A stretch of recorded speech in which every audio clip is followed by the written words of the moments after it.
Hello, everyone, and welcome to the Housekeepers podcast. Dare I say, the cleanest hour in podcasting. I'm so excited to be here today and to be talking with Joel Craddock, the president of Ducks Facility Solutions. You know what's interesting, Joel? I'm sure you can agree to this. We've been kind of dancing around together.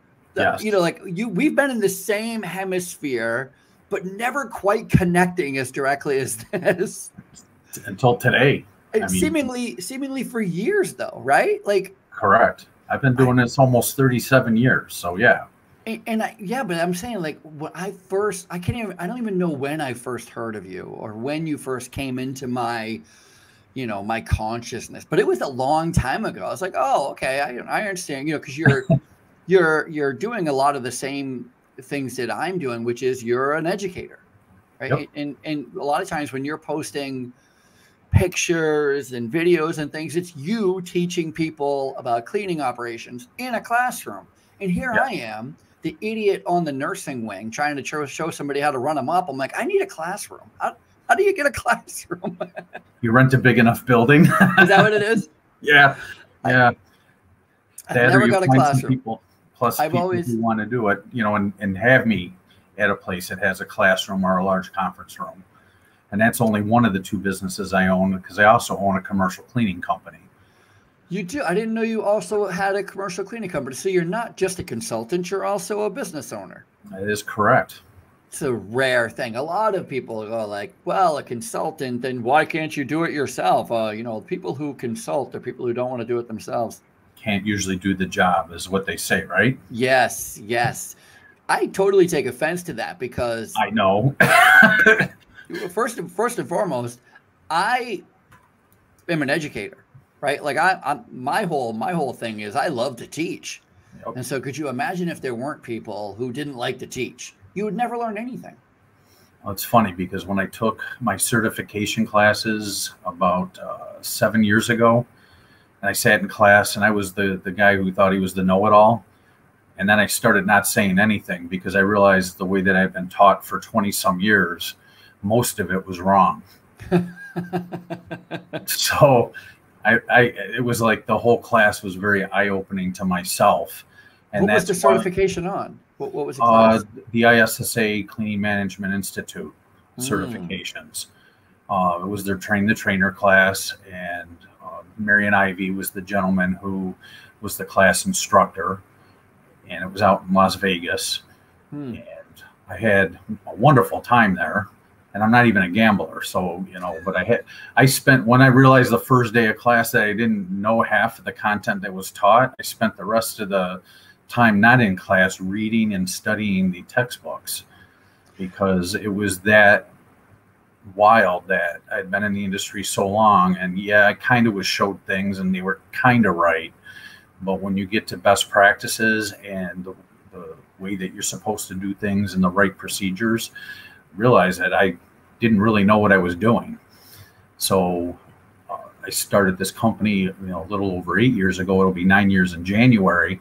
So the first year in business, I took those classes. So I refocused the whole company on cleaning for health rather than just cleaning for appearance, and best practices, and teaching my staff and trying out the new technologies that are out there, because with the advent of COVID, you can't just clean with a string mop and a vacuum cleaner like years ago. Very interesting. What's so interesting about that is that we all fall into that trap where we are shown how to do something, and then forever that's how we do it. And that's why the worst person that can do your training is the person that's leaving your company and teach all the bad habits to somebody that's new. I'm a big fan of not accepting notices, by the way. So somebody says, I'm going to give you my 2-week notice. I'm like, with peace and love. Thank you. Today's your last day. I never trust anybody who's leaving. I never trust anybody who's on their way out the door. No, and because for those of you, they don't have it in their heart anymore. No, for those of you who are thinking about quitting, here's a tip. It's best to just quit. Don't wait. I know a lot of people are like, I want to notice. I don't want to notice. Not me. No, because it's gonna be bad for the client, typically. Yeah. So I rather, you know, that's why I have people that are trained to be able to go to any account and fill in for somebody who's out sick or quits or is on vacation. As well as we don't let any new hires work alone for, in some cases, up to a month. We have one of our management, supervisors, site supervisor, myself, go out in the field and work with the people for a minimum of 2 weeks, up to a month. Depending on some locations, as you know, like anything in healthcare, there's so many urgent and critical things if you do them wrong. But most other accounts, we can usually get away with 2 weeks of working with them. But some accounts that have so many rules and regulations, anything with the food industry, anything in healthcare, senior living facilities, there's a lot larger training curve. Listen, if I have to spend a month with you, you're not going to work out. You're not getting it. I get some long-time people for that, though, because they say that a lot of the places they go, they've never been trained like that before, and that they can ask questions, and you just kind of, guide them through. You do the cleaning the first night, they watch you, and then you start letting them do some of the hands-on, and you start correcting them right from the get-go, but you make them do the whole job, which I learned. That's something I did learn many years ago. That was right. You make the person do the whole entire job the first night, even if it takes too long, or you cut corners with them the first night, showing them, and then you go back and you fix all the the little problems that that got missed before you go home for the evening. I think that if there's a single turn of phrase that I guarantee that I'm going to hear every time I work with a new person, it is this: too much. I've never been trained. Oh yeah, I've heard it from the most advanced people, the most unadvanced people, and all the way up through the chains. I mean, I've had top level professionals claim they'd never been trained. I had somebody recently, I was working in a kitchen when I was talking about a peanut butter and jelly sandwich, and they weren't doing a very good job at creating peanut butter and jelly sandwiches, which I recognize that some people are like, how do you mess up a peanut butter and jelly sandwich? You can't. All right. There's just simply, there's a ratio. And if you don't know, listen, if you don't know there's a ratio, there's already a problem. And when I said, hey, we make peanut butter and jelly sandwiches like, this is how you should do it, they said, I've never been trained. Now I'm looking at this woman. She's got to be 40. I said, do you have kids? She says, yes. I'm like, all right, listen. I don't know who you're lying to, me or you, but you've been trained. You know how to make a peanut butter and jelly sandwich. I've never been trained. Yeah, there's a whole skit I do about the peanut butter and jelly sandwiches. I once had somebody tell me, and not that I subscribe to this way of thinking. He said, yeah, I tell my wife to go buy Lunchables. So I always buy a box of Lunchables as part of my joke, and say no, and I throw the box and say, that's not how we make peanut butter and jelly sandwiches. And I just throw the box into the group on the floor in front of them, and they all kind of chuckle. And then we try to, make the best recipes and, pick one or two and have people come up and read the recipe to me, and I listen to exactly what they say. And you can really mess up a sandwich. You can definitely mess up a sandwich. I like that you're talking about how to I like that exercise. If the germ or the intent of the exercise is to learn how to write instructions. Mm-hmm. That's exactly. I remember when I was going for my teaching degree, we had to write a lesson, and the idea of take a popular board game that throw out the directions, now rewrite them in your own voice, explaining to somebody who's never played the game. And it's difficult. You're like, wait a minute. All right, so there's 6 players and there's 1 dice. You know what I mean? Like, how do you describe Monopoly to people who've never played and you don't have the instructions to look at? Right? Like, exactly. How much money do people get? Yeah, it's not as easy as people realize. No question. It kind of goes to our whole industry too. Oh, how difficult is it? I mean, over the 30 plus years I've been working in this industry, I can tell you usually within 5 minutes of meeting somebody if they're going to make it in this industry, because this is really not an easy industry. It really needs to be classified as one of the trades, no different than an electrician or agreed, or, a carpenter or whatever, they all need to have licenses. And that's one of the big reasons why I make sure my staff is educated, because that's part of my belief system that, you know, I don't want a doctor operating, you know, open heart surgery reading from a manual. You know, I want somebody who's trained and trained properly to do it, because when you do that, we all know that you have higher productivity, you have better output, and everybody wins, because then you can start doing things more effectively and efficiently, and people can earn bigger pieces of pie as we grow as a company. So I agree. This is a profession. 100%. That's one of the things about, and that's one of the things I like talking to people like yourself on this podcast, is because I get to meet real professionals, people who really take the cleaning industry very seriously. What are you looking for? What do you got? No. Yeah. Well, let's go back to the beginning. I like to start at the beginning. You're in Rochester, New York right now. Is that where you grew up? Yes. Really? Grew up in Rochester? Yeah, in Rochester, 4 seasons, brutally hot, humid summers, and very cold, you know, wind chills a couple Februarys ago. Minus 35 was the average. -4 was the average temperature about 5 years ago for the entire month of February. Yeah, so we have quite the range. So what was it like growing up? Like, how many people are in your family? Do you have any siblings? Yeah, I'm the oldest of 4, and we're all like 2 years apart. I was the only one born in the 60s. And then I have 2 sisters, one that lives local, one that just moved out to Omaha, and I have a brother that lives local. You know, grew up in a family unit. My father was around, and he passed away about 17 years ago. Oh, sorry to hear that. Oh, I appreciate that. It's definitely different, because he was my hero. He was my best friend. And what did he do for work? What was he doing when you were a kid? When I was a kid, he worked at Eastman Kodak Company, which is what everybody did back then. I was going to say Kodak was big, right? Yeah, 70,000 employees in downtown Rochester, just in Kodak.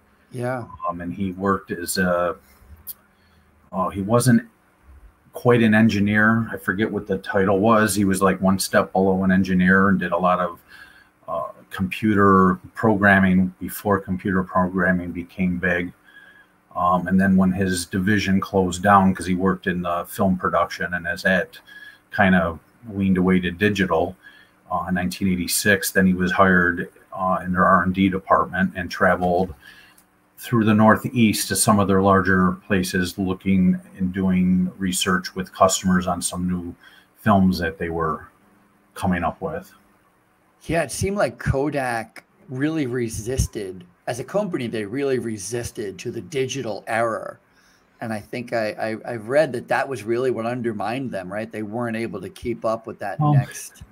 In my opinion, it was also they diversified into things that didn't seem like a fit. Like they became a pharmaceutical company, and they became...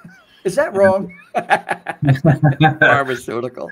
Yeah, but I mean, they did. They sold off the profitable divisions, and they started doing so many other things, because they were a city within a city. They had their own rail system, they had their own busing system, their own housekeeping system, their own security system. It's almost like they started to drink their own Kool-Aid. Yeah, in a way. And they just, you know, like everybody else, sometimes you get too big for your britches, you know. Mm-hmm. And they tried to diversify, and then they had some CEOs that, you know, didn't really direct the company the right way, and had huge golden parachutes for them, and you know, left the company in ruins. So I mean, they're wasn't this in like late 80s, early 90s though? So this was kind of far along. 86 was when I graduated from high school, and that's when my father's division closed down, and he was paid too much money. So he was, you know, for how long he had been there and stuff, and he had a hard time staying with Kodak, but did find something in the R&D. So yeah, that happened like mid to late 80s, where they started to completely downsize extraordinarily. And it was funny, because I worked for a janitorial company, and one of our largest clients was Eastman Kodak. A little better than half of our business came from there. You worked there during high school? No, you mean after college. Oh, after college. Yeah. Go ahead. What did mom do? What did mom do? Mom was a stay-at-home mom. Nice. Until my brother was in high school, and then she went back to work, and she worked in the court system. So a lot of the people kind of tease her because she started out, out of high school working at the appellate courts, which are the highest courts in New York State. And by the time she went back and retired out, she was working for a town court as a court clerk. So she said, I got to be like the only person that worked backwards in the system instead of the other way. And she used to edit a lot of law books, so she was very good with the written language and catching misspelled words and things like that. So she was an editor. And of course, back in the 60s and 70s, it was a lot different than it is today. So that had all be done manually. So what about you then? How did you gain this entrepreneurial spirit? Like, what were you doing as a kid? Did you have a paper route? Did you sell pretzels on the street? I did not sell pretzels like the last, no. But I did have an entrepreneurial spirit. One of the things I used to do is there was some older people in the neighborhood, so I would mow their lawns and rake their yards in the fall, shovel sidewalks and driveways for $1. What was I thinking? I used to do it for $5, and it was hard to get a customer.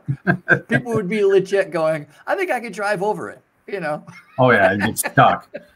And then, I started babysitting the next door neighbor's kids. Really? They worked different shifts during the week, and it was a 2-hour gap. So I made $25 a week babysitting. So back then, I think my household allowance was like $2 a week. Wait a minute, you got an allowance? I got an allowance. We had a lot of chores to do. We used to pick all the clover out of the yard, and well, that was if we did something wrong. No, but we had chores.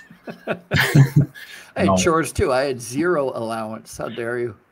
Yeah, well, they sacrificed to be able to do that with us. And when I got that one job for $25 a week, I told my parents I needed to have a family meeting with them and told them that I would still do my chores, but they needed the $2 more than I did because I was a self-made man.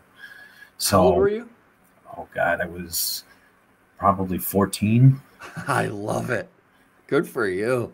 And so I guess that's kind of where it originated. And then I got a job for a five and dime called Ben Franklin Stores, which Sam Walton was a Ben Franklin guy. And he says, you guys are going in the wrong direction. You need to do this. And they said no. So he started his own company, which became Walmart.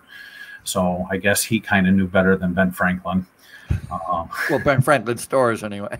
Yes. And that's where I started in the cleaning world because that's part of what my responsibility was. Actually, no, I started in the cleaning world when I worked at the church. I got paid 25 cents an hour to clean the church.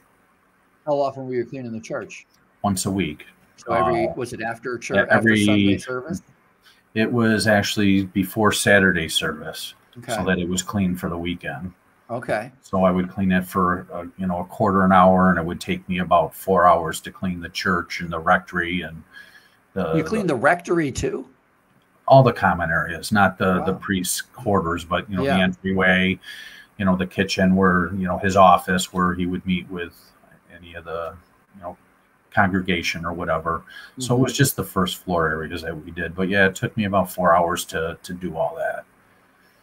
It's a every nice Saturday. So yeah, so I made $1 there. I made $25 babysitting. So I was making a ton of money for a kid my age. There is something to be said about earning money as a kid. I mean, I remember earning my first couple of dollars and wanting to do nothing else but earn more money, which all I wanted. Exactly. And I put it away, and I bought my first car for cash. Yes, it was a used car. I bought a 1982 Dodge Colt hatchback. I tease my younger friends, and they go, "What the heck is that?" And I pull it up, and they go, "What?" I bought it in 1986, and it was a 1982, so it was 4 years old when I bought it. And it was a twin stick, and I'd never driven, an auto. I mean, I never had driven a standard up until that car. And my father taught me in a couple of hours how to do it. He put me on a hill and said, "Okay, get up the hill. Because if you can't get up the hill, you can't drive this car." I made it up the hill. Very cool. But my dad taught me how to drive in a dump. So there was a dump. It had like all the garbage in the middle and had a road that went all the way around. And we just went there and we just drove in a circle. We clean one of those now. A dump? Yeah, that's one of my clients. We clean a landfill. Really? Yeah, and I told him, I said, like, this sounds like a crazy question, but where do we put the trash? It does sound like a crazy. Don't put it over there. Yeah, where do you want this? Because I mean, they're very organized. I mean, everything's broken down and set to different parts of the dump depending on what it is and how quick it's going to break down. And it wasn't like that when I was a kid. I mean, no, it was just wasn't. Like one It was big just pile of everything and anything. And yeah, so it's fun. Going to the dump nowadays is super fun if you're into that. But I certainly am. You like broken furniture over here, wood, metal, household trash, recyclables. Yep, ground up Christmas trees, yard waste. Oh yeah, it's very interesting how this all is. Every industry has kind of fine-streamed themselves, since we were kids and stuff like that. And that's one of the things I love about this job is, one, there's no way to get stuck in a rut because every day is a new problem or issue. And the other part is that you get to see things that most people don't, and how things are made or how things are packed for shipping. Or I got a client that makes corrugated cardboard, and they were open during the pandemic, and I go, I mean, maybe I'm a little thick, but how are you considered essential, just so I understand? And they're like, well, what do you think is the packing material for all of the ventilators? I go, oh, that's really cool. So you get to find out about all your different clients and what makes them important. And I think all businesses are essential because that's what makes an economy go. I don't think that, that's my personal belief. But, when different companies were deemed essential, just trying to find out what they did that made them that way and what it was, that was some of the funnest times, believe it or not, during the pandemic, is understanding why someone had to be at work and what made their company go. Yeah, no, I agree. So you finish high school and you go to college. What'd you go to college for? Well, I started out in, I was going to take engineering. Wasn't that long ago, was it? Over 30 years. So all right. I'm getting old and forgetful. No. Engineering, and I bombed out. I was doing horrible. So I just changed to business because that has always just made sense to me. So I got my 2-year degree at MCC, and then I went on to Brockport College, which is a state-run college, and I got my 4-year degree there. And I got married to my first wife, just before I graduated in that summer, because I graduated in the summer semester of 91. 91. Okay. So now we're in my wheelhouse. I know 91. And so, what was your first job? What did you, coming out of college, what did you land? My first real job, like through high school and even during college, was at the Ben Franklin store. And, what were you doing there? Well, I started out as a stock clerk, and then I moved up to one of the divisions, the toy supervisor or whatever you want it, and had to handle that department, all the ordering, stocking. And then I was moved up to like an assistant manager. Oh, very nice. And I was there probably close to 7 years, and I was still there when I got married. And boy, when you buy houses and cars and get married, even back then, it was like, how the heck am I going to make this? I'm making $7 an hour, working 40 hours a week, and our mortgage payment is $400 a month, which included taxes and interest. Now you can't find a rental piece of property for that a month. But that I started working part-time for one of the area's largest janitorial companies, contracted janitorial companies at that time. And they had several thousand people working there. So, we had the Kodak accounts and some other very high-profile accounts in town. And I got very good at it. I could look at things and it just all made sense to me. Production rates and training and how to get the most out of people, and looking at pieces of equipment and say, hey, this is ancient technology. Like, what can we do to speed this up or increase the quality? I mean, I was around when backpack vacuums first came in vogue. I'm so happy you said backpack vacuums, because it just makes me giggle that that's considered high-end technology. And for our industry, it really was, but it just, at the same time, it sounds a little ridiculous. Well, yeah, at the time it seemed it. And I mean, and even if I know a couple people that still have some like original ones. They were uncomfortable. They didn't have all the harness straps that they have today. If you went to bend over to vacuum under a desk, you get hit in the back of the head, and the diffuser on the bottom would blow everything off the person's desk. So God forbid you did that in an attorney's office or a doctor's office and then try to put their notes and files back together.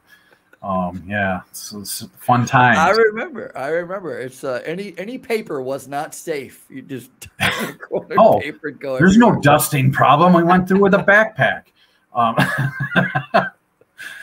That, and even I can remember liners when they first were introduced for collecting trash at people's desks, because we used to have to wash the trash cans every night because there was no liners, and clean out the ashtrays in people's desks when you could smoke in buildings.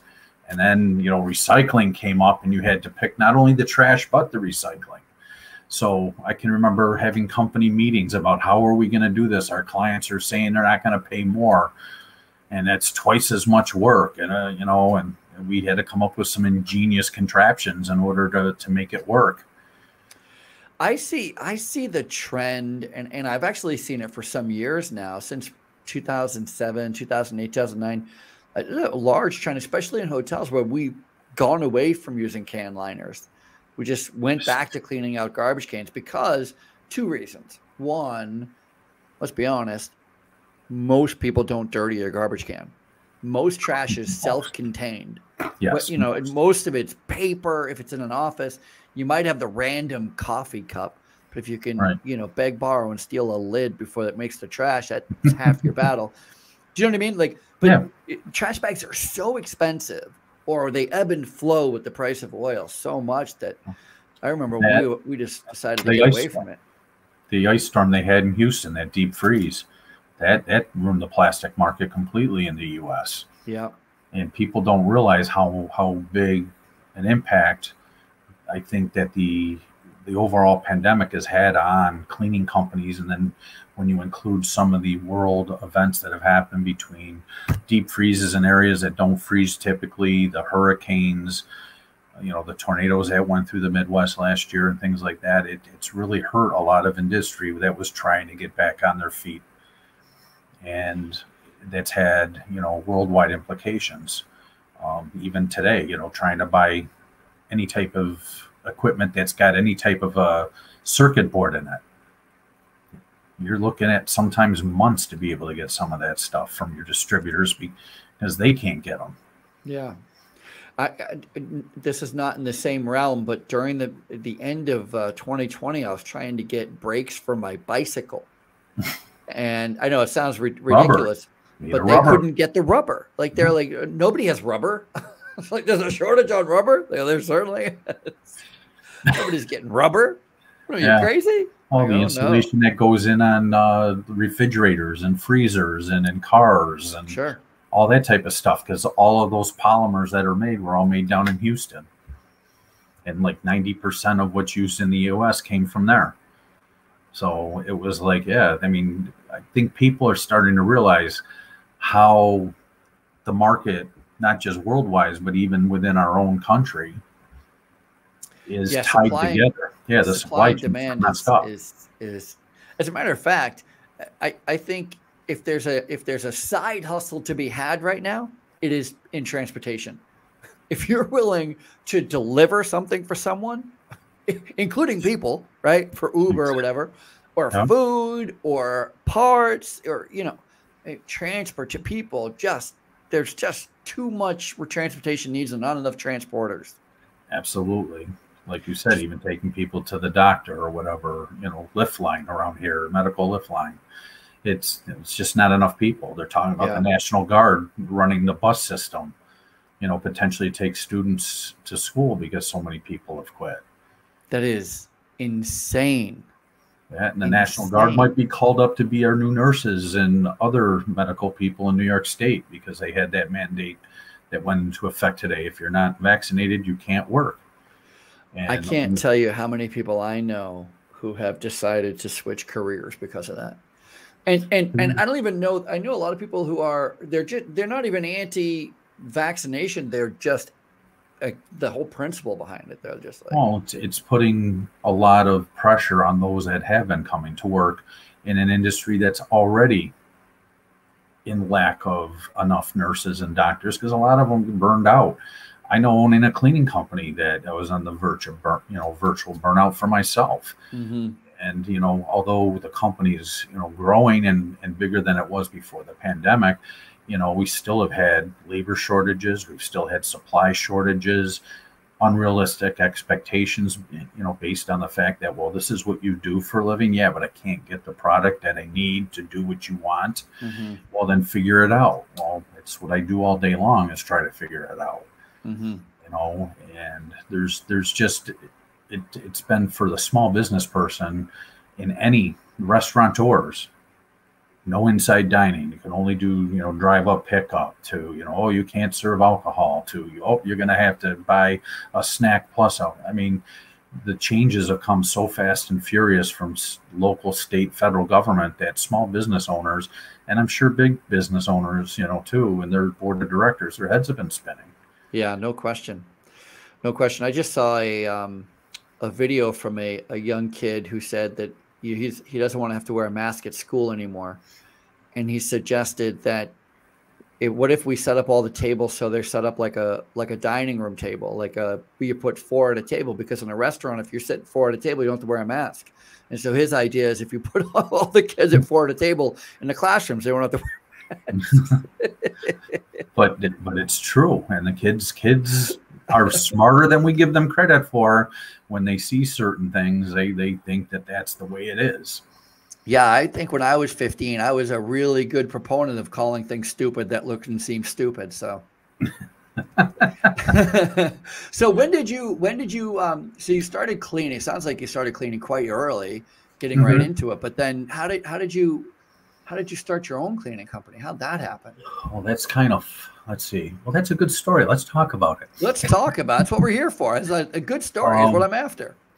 So when I got out of college and realized, the cost of what it was to be married and having a house and all those other things, my cousin had worked for that large company here. So he was always asking me, hey, I'm looking for somebody like you. So I finally said, okay, I give in. So I started working for them part-time. I rapidly moved up because I was like a sponge. I wanted to learn. I wanted to grow. Ben Franklin, I mean, I was as high as I was going to ever get because the people that I reported to were the owners. So I knew I couldn't get any, higher. And being a young guy, I wanted to grow and learn. So I ended up in a very short period of time being able to work for them full time. And then I left them to go work for... What were they doing exactly? What were they doing, though? Who? The ones who you left for? Well, from Ben Franklin to the large cleaning company, and they I know, but what were they cleaning? What was their, they had a huge footprint. They were all the way to Syracuse and towards Buffalo, so they had all of kind of like central to Western New York. Yeah, but what was their focus? Was it like Class A offices, schools? It was anything and everything. It was very diverse. Really, we had medical, we had education, we had senior centers, we had battered woman facilities that we did, a lot of not-for-profits, Eastman Kodak, a lot of industry, government, municipalities type stuff. So they were very diverse because they had been around for quite a while. And, I just kind of like topped out there again, and I was up for another challenge.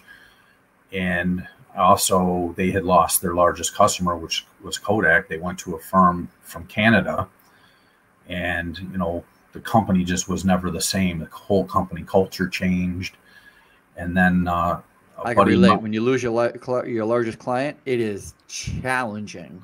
Yeah, and I was one of the lucky ones that survived, all the cuts. But I can remember having to let people go that had taught me, and that had worked for me for many, many years, and it was just heart wrenching. And I mean, one guy even was like, "You can't force me out," and he chained himself to his desk. Oh. Yeah, so it was very personable. I mean, and that seeing that up front and close like that, it hurt. And they talk about survivor syndrome, and I think that kind of hit most of us that continued to work there. And like I said, the culture just was never the same after that. We came in and vice presidents were no longer there, and because we had no idea who the axe fell on other than the people that worked under us. So we came into work that following Monday, and it's like, okay, where's 3/4 of the office? They don't work here anymore. It's like, whoa. Yeah, so it was very eye-opening at a young age, because I was only in my early 30s at the time, I think, when that happened. So it was scary. And shortly thereafter, I started working for a guy that had worked for me at that company that spun off and started a company. And he too early on kind of did a little of everything. We did residential, we did commercial, we did floors, carpets, cleanups of yards, any mowing a yard, stuff like that. Anything and everything. Yeah. And I worked up in his company, and it was just his wife, myself, and him in the early years. But there was enough work to keep all of us busy and happy and everything. And then when he started taking on more individuals, I worked my way up into the company, and I think I was like the sales manager at the very end of it, working with the salespeople and the sales team. But then we just, I think we just kind of got a little tired of each other. And there was never talk of, allowing me to, take over a piece of the business or be a piece of the business or anything like that. And again, getting a little bit older, it was like, I don't want to do that. I just don't want to be in this role the rest of my life, because I still feel I have something to give.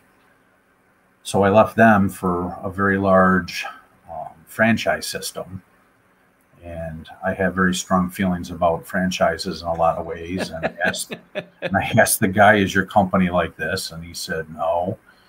And he was right. He was truthful. It was worse. And after a short period of time, I just could not sell for them. Because if you can't believe in the product that you're selling or the service that you're selling, and we decided to part amicably, and for 6 months, I was out looking for a job, and I was always just seen as the cleaning guy, and I couldn't get interviews or people, entry-level positions. And I'm like, I don't want to start at the bottom of a janitorial company again. If I'm going to do that, I'll do it for myself. When unemployment ran out, it was like, well, everybody's telling me I should start my own business, and getting that first customer was not easy because I hadn't worked in 6 months. And I was just starting a company. And although people knew who I was, well, we want some references. Well, I can tell you customers that I've serviced in the past, but I don't have a customer yet. So finding that first person that will trust you and put that faith in you is very difficult. Yeah, no question. In the beginning, I was just, okay, I'm going to start a business. And my first thought of starting the business was, I'm just going to run a business long enough to get recognized so that somebody makes me a job offer and I can bring everything to them. And then the longer I got into it, I'm like, I can't work for anybody else, because my company's built on all the problems from all the companies that I've worked for in the past to correct those problems. And I can't go in somewhere and be told, well, this is the way we want to do it, because that's the way we've always done it. And it's like, no, you can't do that. So what were your first, were you going after commercial clients, residential? Like what was your first, Commercial, because I what do kind of not want commercial? resident.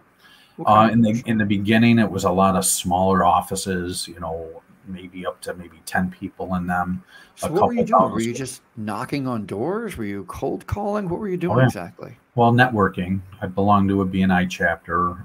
We joined a chamber of commerce. So I got involved in a lot of the networking. I found other networking events at night that were mixers, might have been 20, people from one person, profession there at the time. Not a lot of cleaning companies are out networking at night. So I kind of stuck out like a sore thumb, which was good because I was a different trade that was at these functions. So networking really was what got me going. And then I found LinkedIn and I really started hitting LinkedIn hard. And, didn't know much about how it worked or whatever, but said, hey, this seems like it might be a good way to meet people and showcase what my talents are. And that's kind of how I got started. And the first company that I brought on was a guy that was in my business network international chapter. And he told his boss, hey, look, we sell closed system, oil loops. Why are we cleaning our office ourselves? I've got a buddy of mine that owns a cleaning company. And because I knew one guy that he knew, that's the only reason why I sold that account in the early days. But And he was, that's exactly how it works, right? And that's, I yeah, think, just to highlight a couple of things here. Number one, the idea, I love, first of all, there's a lady named Mel Robbins. I don't know if you ever heard of Mel Robbins. She wrote this book on the 5-second rule. And she has this great quote that she says, here's the thing that everybody has to know. Nobody's coming to your rescue. nope, Nobody's going to come do it for you. nope. You're going to either have to do it yourself or it's not going to happen. And so I Yep. really appreciate that whole, you're just like, you know what? I got to do something. Nobody's going to come to my rescue. I got to start doing it and start knocking on doors and start meeting people. And then it's by meeting people that you get your first account, which Yep. of course just, and Because I your love the family and friends don't usually jump in to be the first account because they're like, well, what happens if it doesn't work? And So that's the other thing I want to bring up. I did not want to bring up, but just because you said family and friends, there should be, like there's a, what do they call it? There's a baby shower, right? yeah, Somebody gets pregnant, everybody comes with gifts, everybody's throwing cash. If they're getting married, there's a bridal. Why isn't there an entrepreneur shower? you got to start it, Ralph. One of my friends starts a business. I want to be the first one to go, yes, let's talk about it. That's How can I support you? even on Instagram, there's a lot of that. Oh, I got a new job, or I bought a new car, and there's 1,000 likes. Oh, I started my own business. There's like 2 likes. Crickets. Crickets. It's like, wow. But then when you tell people, and when you're at the cocktail party, and you tell people, oh, I own a business, it's like, oh, really? Oh, fun. But so it's like, wait, I just met you. Well, yes, but gee, even my own family never said that in the beginning. That or they think you have big pockets, one or the other. Yeah, it's always one or the other. And the other thing that I want to point out is, well, first of all, you said something that is really great. You said you went to networking meetings at night and no other cleaning company was there. It's because they all work at night. So great. Oh, that's what they tell you in marketing class. Go where your competitors aren't. That's right. And be different. Show up at the marketplace different. That's why I chose even to be cleaning for health before it became the in vogue thing to do. That is, I just read a book by Mike Michalowicz. Mike Michalowicz, his newest book is called, he's written a few books and I've loved them all. Like, I can't even think of another one. His book that he just came out is called Be Different, and I recommend it for anybody in sales, anybody who owns a business, anybody who's trying to figure out how to expand your business. Mike Michalowicz. I have no idea how to spell his last name. I don't think he does either. So just Google it. Mike Michalowicz, Be Different. It's really, really a great book. And it's an audio book, which works for me because then I get to listen to it instead of reading it. But really, he has this great point where it's like, first thing you should do is look at how everybody else is doing it and then not do that. Hence why I started this company and looking at all the problems. You know, let's be real. Most cleaning companies, at least that I've been associated with over the years, a customer would call with a complaint and the customer service department would try to turn it around, making it the customer's fault. All right. You guys were working late, or, you know, they should crawl under their desk and pick up their own paper clips, and it's like, now, hold on a minute. I'm on board with them picking up their own paper clips. I am too. Don't get me wrong, but that's what we're being paid to do. Is, you know, we're there to clean. I once had this one guy work for me, and he used to complain all the time, why don't the teachers take out their own trash? And I said, it's called job security. Yeah, but they spill milk in the trash cans and it gets all over me. Well, knowing that, then you be careful on how you pull the liners out so you don't splash it on yourself. Let me show you how. I mean, double bag that thing. so it's like, you know, I couldn't let him work at that account much longer. You know, I had to move him somewhere where it wasn't as heavy a trash or as messy a trash, to kind of pacify him, because he was one of the few people that always showed up way before the start of his shift. And he would also be the person that, if other people were out, always was willing to pitch in. So he was a team player, but he asked weird questions. Love him. Yeah, love everything about him. I love those guys. And I work in long-term care and, you know, healthcare, hospitals, nursing homes. Well, got a lot of those too. Heavy trash. And not the best. I mean, you'd be lucky to get milk. Like daycare centers. Yeah, you'd be lucky to get milk spilled on you. That'd be that's the least of your worries. Least of your worries. Because we do a lot of healthcare too. So how did you start the education piece of your business? How did that happen? Because I knew I didn't want to do the cleaning aspect my entire life. I knew that at some point the body starts giving away, you know, doing this and having done it wrong. So when I train people, it's like, don't do what I've done. There's a reason why I've helped write these books, is because I know when you run a vacuum cleaner like that, you're wrecking your shoulder, your elbow, and your wrist. Let me show you how to run it so that you don't have these ailments when you get older. Nothing like being 53 and barely being able to bend over and pick up a trash can, let alone cleaning the base of a toilet anymore. It's like, if I get down on the ground, it's like, oh boy, how am I going to get back up? So partly from there, and also because I did take the training classes through the ISSA and realized how much I was doing wrong all those years, was a big reason why I wanted to also do the training. What was hold on a second. What was one of the big things that you like realized you were doing wrong? Like what was something significant? How do you wash a wall? Top down or bottom up? And why? All right, so what's the answer? It's a bottom up. And why? Because if you start at the top, the water runs down and creates what's called zebra stripes. And you can't get the zebra stripes out, not with a magic eraser or a melamine pad. It's called paint. So when you work into the wet edge all the way up, you never have the roll off that creates those dirty lines that come down. So that's one of the things I learned. Interesting. Okay. We use wall mops when we're washing walls, and they're generally not soaked, so they're not like, you know, you typically, they're just damp. So I wouldn't have even given that a thought, but I know exactly what you mean. I know what a zebra stripe is. A lot of people still use like mop and bucket, or they'll use the flat mops now with the extender, and they don't, you know, wring them out first. So they plop that bump against the wall, and if they do it at the top, it's going to create a nightmare. Yep, I see. So that's one of the things. And, you know, the classic that most people think bleach is a cleaner, and bleach is not a cleaner. It's a disinfectant. And so many people have been in, I'm 45 years in this industry, you can't teach me anything. Well, Well, what do you mean it's not a cleaner? Everything turns white. No, it bleached the color out of it. It kills things. It's a disinfectant. It's a great disinfectant, but don't mix it with bleach.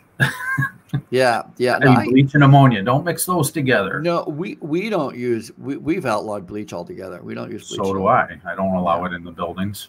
Yeah. Plus, we work with a lot of hydrogen peroxide type, and those don't mix well with bleach. And it even says it on the safety data sheet.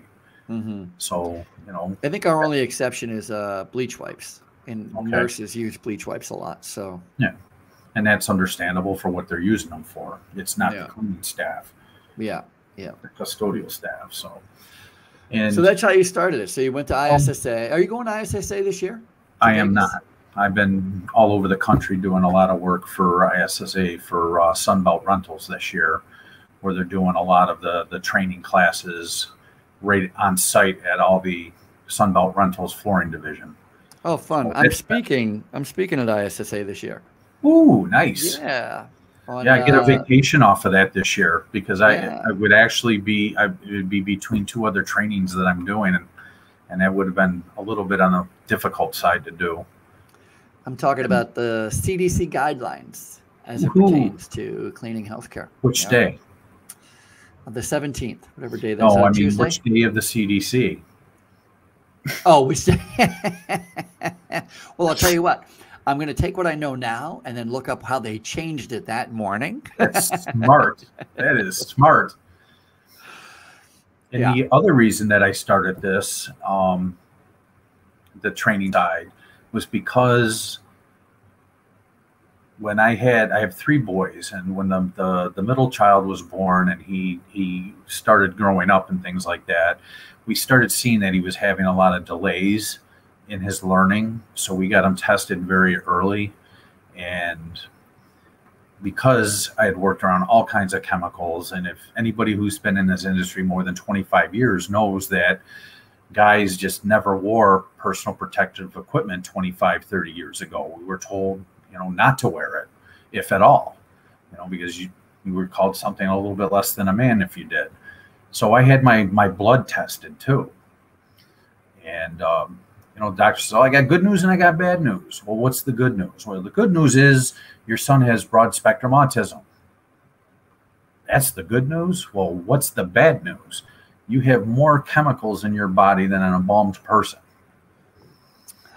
So that was a big moment for me to realize how important chemical safety is. Even if it's green, it's still a chemical, because poison ivy is green, and you get that on you, you're going to get one heck of a rash. So I realized how important safety was in our industry. And it's not just protecting ourselves or our coworkers, but anybody who uses the space.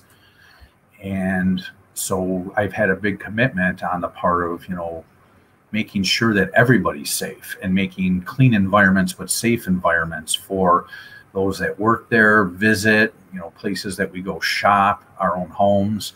And that's why I do on LinkedIn even put up a lot of informational stuff, because not everybody's a client, but people have houses. And if they understand how to take care of their homes, they'll also start looking at what cleaning providers, either in-house or contracted services, are doing in their workplace to ensure that they're safer. So that's the other part of why I started the educational side. I like the education, that's obviously the space I work in too, is the education side. And I really like it. I really like it for the same reasons. I'm also such a big fan of learning myself, and there's no better environment than a teaching environment to learn. Oh, exactly. Even when you're the teacher.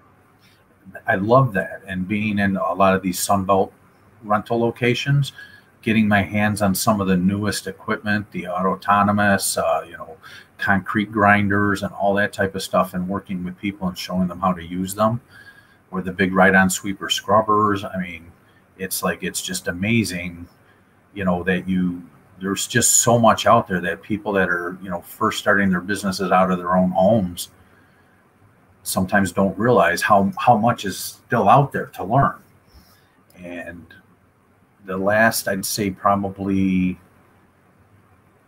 10 years, I think our industry, and particularly the last 2, there has been so much change in equipment, materials, supplies. I mean, for the longest time, it was always, well, you need a 10-minute dwell time for disinfectants. And in the last year, the number of super disinfectants that have come out that have quicker kill claims, and, you know, the electrostatic sprayers, and, you know, all the robotics that's coming into our industry, everything from drones to, you know, the auto scrubbers. Because we have a labor problem, and it's not just because of the pandemic. The average age of somebody in this industry is over 55. I was going to say, I've had a labor. Where's everybody going to be working? I've had a labor problem my entire career. Like, don't tell the newbies yet. I have had a staffing issue for the last 25 years. Rarely have I ever had full staff. Like, it's, I mean, maybe a day here, a day there, never consistent, never weeks on end. For celebration. Never weeks on end have I ever had full staff. Never. Weeks? What? Weeks? What? No, you're right. It's a day, maybe 2. Maybe a couple of days. And as soon as you have a full staff, somebody quits. And never a weekend. Never a weekend. I remember the first time I saw a modified work schedule. And I remember thinking it was illegal. Could you imagine? I thought it was illegal. And I saw it because it was a nurse's modified work schedule. So there was the work calendar, the schedule, and behind it, if you noticed, there was another thing behind it. You look behind it, it's the short staffed work schedule. So this is the schedule we want you to see. This is how everybody, you know, so you have this many patients, so you have this many residents, so you have this many whatever. But then if you don't have that many employees, you turn the page. Oh, now you have this many patients or this many residents, which is a lot more than the first page. And I remember truly thinking it was like, I thought it was like illegal to even have that. And now, sitting where I am now, I have a contingency plan if nobody shows up. Like, if you're supposed to have 8 cleaners. I have what it's like if you have 8, 7, 6, 5, 4. That's right. 3, 2. If only one person shows up, this is, and each time you have less and less, you're giving something up. You get until you get down to the very essence. Like, what is if only one thing can get done today? What's the most important? Trash and restrooms. Trash and restrooms. And hence why it's called Trash and Dash. Trash and Dash. You know what's funny about that is I remember I was cleaning a nursing home and somebody had called me. They're like, hey, come on in. We have this unit we just did reconstruction on. Nobody's on the unit.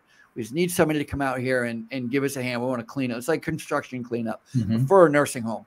And I remember going there and thinking, you know, as I'm walking around trying to assess like where to begin and everything, it dawned on me. The number one thing to have when you first start any cleaning process is something to put the garbage in. If you don't have a place, a garbage can, a garbage bag, you're already behind. You're already behind the 8 ball. Yep. Trash bags or trash cans at that moment, at that juncture, right at the beginning, if you don't have a place to put that's why everything's on the floor, because they don't have a place to put the trash. And boy, when they find the trash cans, it makes it a lot quicker to get it cleaned up. I talked about it before, but I was down in Walt Disney World in Orlando, Florida. And, you know, they have rows and rows of restaurants, like these little shops, you know, like kind of like facades, you know, you can go and try all this different food. And I'm not making this up. I even made a video of it. Every 15 feet, maybe 10 feet, there's a garbage can. And it's red, and it's a 55-gallon drum, and it's metal, and it's glaring. It has Disney characters painted on the side, of course. But they all say, please put trash here. And here's the thing. I never saw a piece of trash on the floor, on the ground. No, they're one of the cleanest facilities in the world. And I've got a book written about, you know, their whole marketing plan. They put more training into the housekeeping staff. Because I agree. People are more apt to go to them because where's this? Where's that? And I do the same thing. One of the first times I was in Vegas, hey, I don't know where I'm going. People said, meet me at this building, but where in this building do I go from here? You ask the housekeeping staff because they go everywhere. Yeah, agreed. You know, every back hallway and side, you know, They do. Hey, somebody's got to clean the president's, personal toilet. So, I mean, how many people have access to that? The housekeeping staff does. That's funny you said that. I was just speaking down in Washington, D.C., and it was at the gosh, what is it? The Hard Rock Casino. I don't know, some casino down there. And maybe it's the MGM. I don't know. It doesn't matter. But trying to get into the meeting space before it starts because I want to set up. And of course, the front door's locked. So I go find me a janitor. I'm like, hey, man, will you let me in? He's like, sure. We go down the back hallway, down the back steps, up one flight. You know what I mean? Like, just like you're saying. To this door, and it opens up automatically. Yeah. All of a sudden, we know our way around. Open up. I love it. My only point about Walt Disney World, because I know that Walt Disney World tells all of their staff members that their first job is to pick up trash, right? Their first job is janitorial. Their first job is to make sure that we're providing a magical experience for every guest who may have been, in a lot of cases, saving up their entire lives for this family vacation. And the last thing we want is to have a piece of trash on the floor. But I'm telling you, with peace and love, I didn't see any staff members or very few staff members. And I saw a ton of patrons, a ton of people eating, and still no trash on the floor. And the reason I'm even bringing that up is to say people are good people. And if you give them a place to put their trash quickly, they'll put it there. If you make them hold on to it, walk around, try to hold the kids and the soda and, their trash, forget, you're asking for trouble. You're asking for trouble. Housekeepers podcast. Provide trash cans. There you go. I have a client in Nigeria, and he came to the U.S. and got his cleaning certifications from me. And he had started his company because he was walking down one of the streets and they don't have trash cans anywhere. Everybody just throw trash out on the yards and in front of businesses. So he started knocking on doors and saying, do you want me just to pick up the trash out front? This is how much I can do it for a day. And that's how he started his business. And now he's got like 800 employees, and they not just pick up the trash outside, they clean the inside of the buildings, floors, carpets, whatever. And I still keep in contact with him all these years later. So very impressive. There's so many opportunities for cleaning companies, so many. And just out front of it.